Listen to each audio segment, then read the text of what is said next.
Let me share some thoughts about climate adaptation. And I do hope that everything the previous speaker says can be done and should be done so that Berlin can remain, of course, that place where all of us can remain and settle and retire peacefully. But it's going to be a difficult journey, of course. This is a map of the present world population distribution. As you can see, most of humanity lives in central latitudes and is located in the Asian region of the world. Now, if I show you what the prognosis is as temperatures rise, you get a very different picture. You get a picture of a world that is very misaligned. We live in a situation, the situation we have right now, is that the majority of the world population lives in places that are turning red, or that already are red. In other words, as temperatures rise, they become less and less suitable for human habitation. Now, this is not just a forecast for the year 2040 or 2050. If you have been following the news, you would have seen that last month in India and Pakistan, there was a horrible heat wave with temperatures crossing well into the mid 40s towards 50 degrees Celsius. And that right now in the United States, there is a heat dome. Parts of Europe are suffering from significant heat waves. So this is not just a future risk. So even if the IPCC tells us that there is time to reduce emissions and to control the rise of temperatures globally, that may be true, but it does not mean that the effects are not already visible of the temperature rise that we are already experiencing, which is why climate mitigation or climate adaptation is as important as climate mitigation. And I'll speak further about that. Now, remember the tremendous irony of this image. We have our future, the future of our human species is young people who are trapped in the wrong places. And we do have to do something about that and think about our responsibility as nations, as regions, and as a civilization to that future, to our future humanity. Because in fact, if you look at the areas on the map that are green, these are the places that are depopulating, have less people, if not for immigration. And that is, of course, a very, very ironic situation. What do we all share in common? We are seeking, or why do we move? Why do people move and migrate? There are many reasons. It can be, of course, issues such as the demographic imbalances in the world, the gap between old and young. You have big labor shortages all across Europe. Political upheaval, not only Ukraine, but Syria, Afghanistan, all across the world, from the past, present, and in the future, we will have political and geopolitical crises that will force people to move.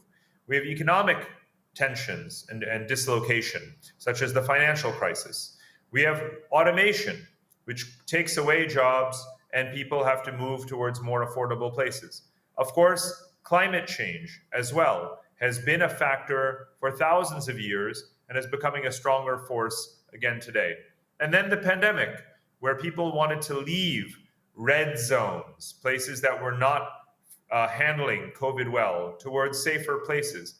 These are human desires.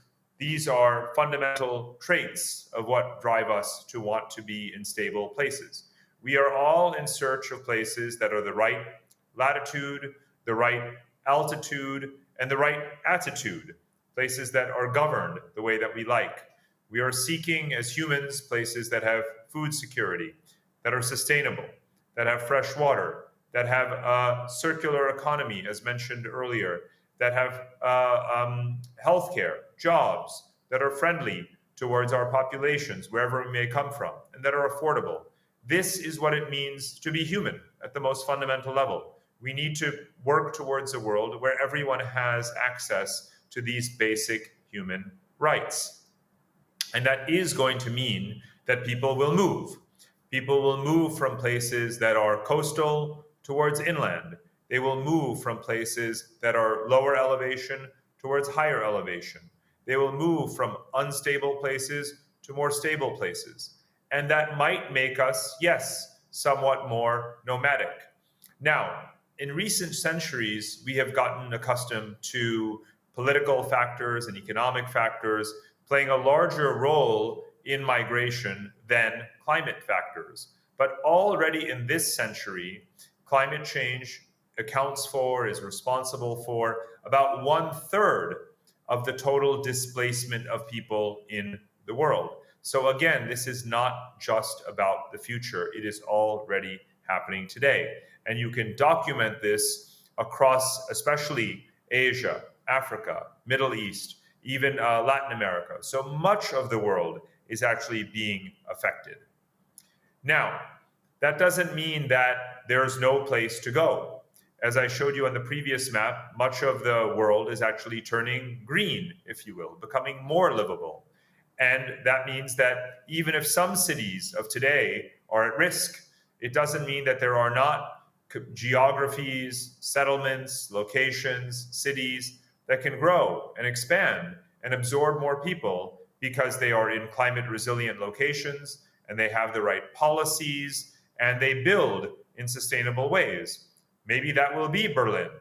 You can see the stars I've put up. These are locations that are not perfect, they're not ideal necessarily, but there are places that have potential to maintain their climate resilience through microclimates, the right investments, places, many of them that are growing in population. In my research, I look at Canada, I've looked at Northern Europe, parts of Central Asia like Kazakhstan and Uzbekistan, other countries and regions where populations are growing because new workers, new migrants, people who are in fact climate refugees are arriving in these places. Now this is important because a lot of people say the city is dead. The city is dead because of the pandemic. The city is dead because of remote work. The city is dead because it's too expensive. That's not true.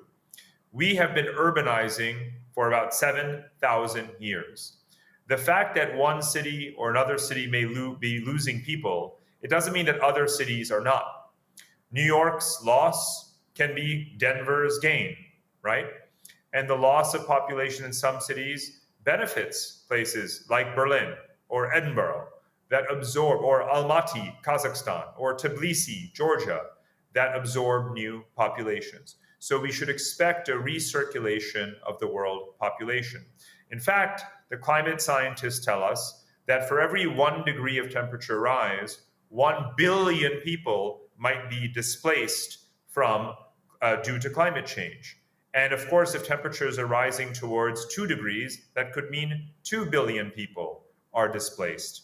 So this is something that might happen no matter what efforts we make in climate mitigation.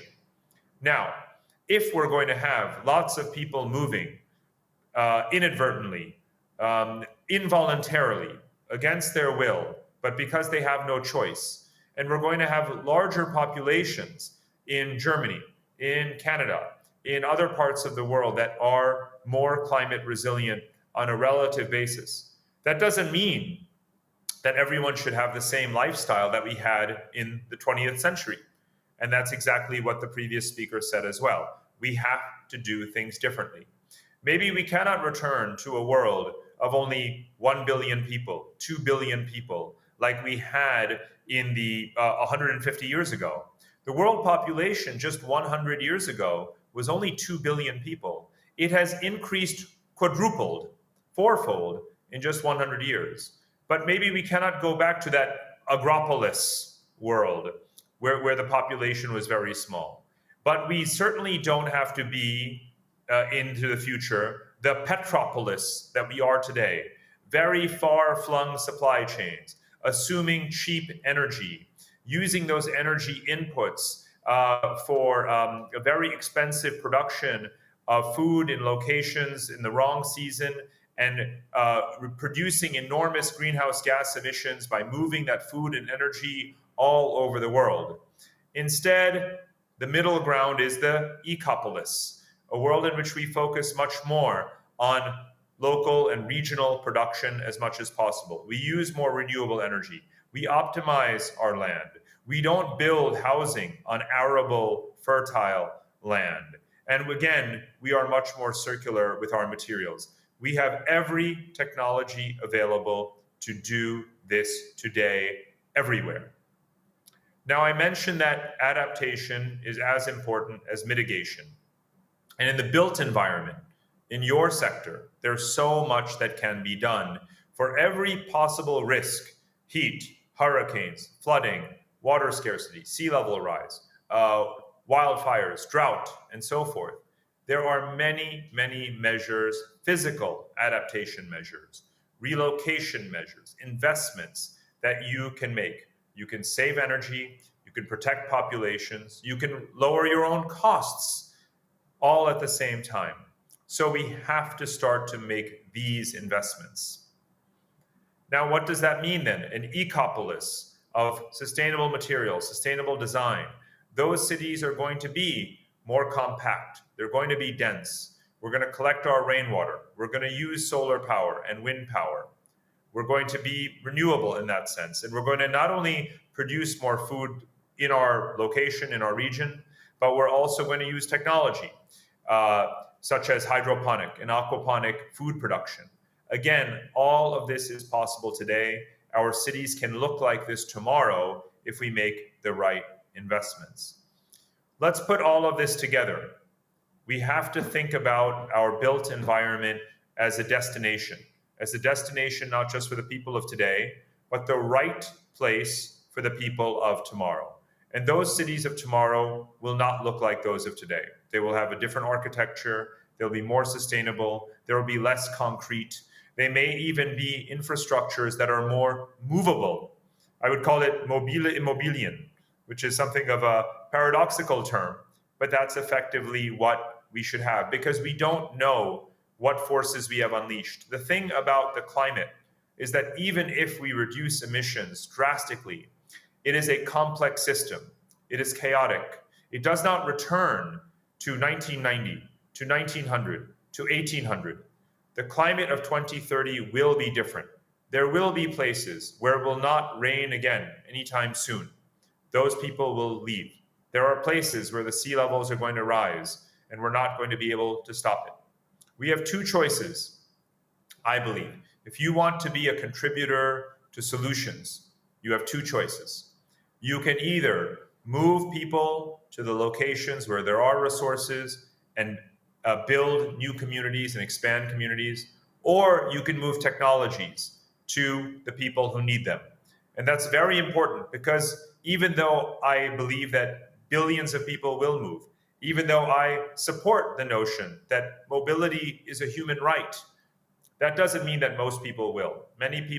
Most people will probably be stuck where they are. We have to provide the resources to them to help them retrofit their built environment, to resettle their populations, and to do so in a way that is sustainable. But I challenge you with this. Either you are moving people to resources, or you're moving technologies to people. Those are the two ways in which you can be part of the solution to the necessity of climate adaptation. And if you do those things, you will be a contributor to building our next model of civilization. Our first model of civilization 1.0 was indeed nomadic, and it was agricultural. And then our second model of civilization that we live in now is industrial and sedentary. And what comes next should be a world that is more seamlessly mobile and that is more sustainable. And if we can be that civilization 3.0, then more of us will survive in the future, and our children will have a better future than the world of today. Thank you very much. Vielen Dank. Think big.